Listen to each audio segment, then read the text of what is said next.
టీవీ49 news కి స్వాగతం. రాష్ట్ర ప్రభుత్వం ప్రజలకు ప్రభుత్వ సేవల్ని అందుబాటులో ఉంచాలని ముఖ్య ఉద్దేశంతో 2019 ఎంతో ప్రతిష్టాత్మక గ్రామ వార్డు సచివాలయాలను ఏర్పాటు చేసి తద్వారా విద్యుత్ సేవల్ని ప్రజలకు చేరువ చేయడానికి energy assistant, junior linemen, grade 2 ఉద్యోగాలను ఎలక్ట్రికల్ డిపార్ట్మెంట్ ద్వారా నియమించారు. ఆర్టీ అసిస్టెంట్ల సమస్యను పరిష్కరించాలని స్థానిక ఎగ్జిక్యూటివ్ ఇంజనీర్కు వినతి పత్రాన్ని అందజేశారు ఉద్యోగులు. ఈ సందర్భంగా కలిమిరెడ్డి వీరబాబు, సూర్యనారాయణ మాట్లాడారు. గత 4 సంవత్సరాల కాలంలో విద్యుత్ సంస్థ పనిచేస్తూ వినియోగదారులకు నిరంతర విద్యుత్ సరఫరాను అందించడంలో విద్యుత్ సిబ్బందితో సమానంగా 24 గంటలు అందుబాటులో ఉంటూ తమ వంతు సహాయ సహకారాలు అందిస్తున్నామన్నారు. దానికి చెప్పిన దానికి సంబంధం లేకుండా ఉంది, ఏదో మాకు న్యాయం చేస్తారని డీగాని కావడానికి వచ్చాము. అలాగే మరి ప్రతి జేఎల్ఎం కూడా సిన్సియర్గా పనిచేసి సంస్థకి ఎంతో కొంత సంస్థకి పనిచేస్తూ అటు పంచాయతీకి కాకుండా ఇటు డిపార్ట్మెంట్కి కాకుండా క్లారిటీ లేకుండా మాకు అయోమయ పరిస్థితులు ఉన్నారు. చాలామంది మాకు జేఎల్ఎఫ్ సోదరులు కూడా చాలామంది ప్రమాదంలో గురయ్యి చాలామంది మరి చనిపోయారు రాష్ట్ర వ్యాప్తంగానే. అలా కొంతమంది అంగవైకల్యం కూడా చెంది ఉన్నారు. వాళ్ళ గురించి ఏదైనా అడిగినా ఏదైనా మాకు ఎటువంటి ఇన్ఫర్మేషన్ లేకుండా ఉంది.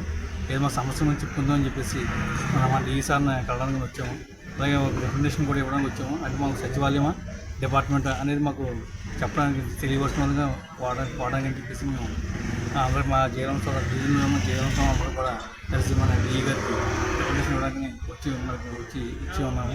దీనివల్ల మాకు న్యాయం చేయవలసింది కానీ కోరుతుంది. అలాగే బేసిక్ గురించి, సెలవుల గురించి, అలాగే ఇంక్రిమెంట్ గురించి ప్రతి విషయం కూడా మన డీఈ గారికి మనం చెప్పడం జరిగిందండి. వాళ్ళు మరి స్పందించి పైన ఎస్సీ గారితో నేను మాట్లాడి మీకు న్యాయం చేస్తాను చెప్పడం కూడా జరిగింది. ఓకే, పవర్ సెక్షన్లో జేఎల్ఎంగా పనిచేస్తున్నానండి. మరి మా సమస్యలల్లా మేము రిక్రూట్ అయ్యి అప్పుడే 4 సంవత్సరాలు పూర్తయి 5వ సంవత్సరం వచ్చింది.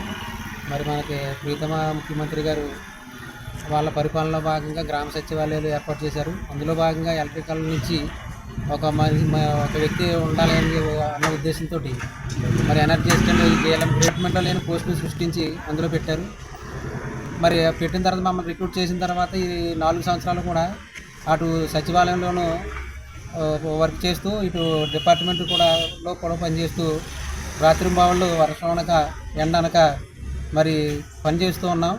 అయినప్పటికీ కూడా మా సోదరులు ఇలాంటి రాత్రులు పనిచేసినప్పుడైతేనో లైన్ల మీద పనిచేసినప్పుడైతేనో సుమారుగా రాష్ట్ర వ్యాప్తంగా 140 మంది చనిపోయారు. ఇంకా 300 మంది వరకు అంగవైకల్యంతో అంటే కాళ్ళు ఏళ్ళు పోయి చేతులు పోయి ఉన్నారు. అయినా కానీ ప్రభుత్వానికి కానీ ఇటు డిపార్ట్మెంట్కి కానీ మా మీద చిన్న కనికరం కూడా లేకుండా మీరు డిపార్ట్మెంట్ మేము జీతం ఇస్తున్నాం కాబట్టి మీరు మా వరకు చేయాలనేమో డిపార్ట్మెంట్ అంటుంది. సచివాలయంలో మేము రిక్రూట్ చేసుకున్నాం కాబట్టి సచివాలయం ఉండాలని చెప్పేసి సచివాలయం శాఖ వారు చెప్తున్నారు. మాకు ఏంటి ఈ ఎక్కువ కూడా రెండు పడవల మీద కాల్ వేసినట్టుగా కన్ఫ్యూజన్లో ఉంటూ పనిచేస్తూ కూడా మాకు కొంచెం ఆలోచనలో కూడా పడి కొంతమంది అనారోగ్యాలకు గురి కావడం జరుగుతూ ఉంది. కాబట్టి మేము అడిగేదల్లా ఒకటేనండి, ఇటు సచివాలయమా లేకపోతే ఇటు డిపార్ట్మెంటా రెండే మాకు క్లారిటీ కోసం అడుగుతున్నాము. మరి మొన్న 3వ తారీఖు నుంచి రాష్ట్ర వ్యాప్తంగా మా ఎనర్జీ అసిస్టెంట్లు అందరూ కూడా పోరాటానికి సిద్ధపడ్డారు. దాంట్లో భాగంగా సీఎం గారికి మేము పోస్ట్ కార్డుల ఉద్యమంలో పాల్గొన్నాము, ఇచ్చాము. దాని తర్వాత నల్లరిపల్లితో మరి విధులకు హాజరయ్యాము. 26వ తారీఖు నుంచి మరి 20వ తారీఖు లోపు మాకు ఏదో తేల్చండి అని చెప్పేసి మరి డీఈల గారికి అయితేనో, ఎస్సీ గారికి అయితేనో, సీఎండీ గారికి అయితేనో, మినిస్టర్లకు అయితేనో లెటర్లు ఇచ్చాము. ఇచ్చిన తర్వాత దాని పర్యవసానం ఎలా ఉంటుందని చూసి మరి తర్వాత కార్యక్రమానికి మేము అందరం కూడా సిద్ధపడాలని చెప్పేసి ముందుగా డీఈ గారికి సార్కి మేము మెమరాండం ఇచ్చి, సార్ మా సమస్యలు మీరు పైకి తెలియజేయండి సార్, మరి మాకు ఎటు కాకుండా ఇటు ప్రాణాలు పోతా ఉన్నాయి, మరి మమ్మల్ని రక్షించండి సార్ అని చెప్పేసి మరి వేడుకోవడం జరిగిందండి. దాంట్లో భాగంగానే మరి మన పాత్రికేయులను కూడా కలవడం జరిగింది. మీరు అందరూ కూడా మాకు సహకరించినందుకు కూడా మీ అందరికీ ధన్యవాదాలు తెలియజేస్తున్నాను. మా డీఈ గారికి అలాగే మా తోటి జేఎల్ఎంలందరూ కూడా మేము ఇదే స్ఫూర్తితో ముందుకు వెళ్తామని చెప్పేసి సభాముఖంగా మీకు తెలియజేస్తున్నాను.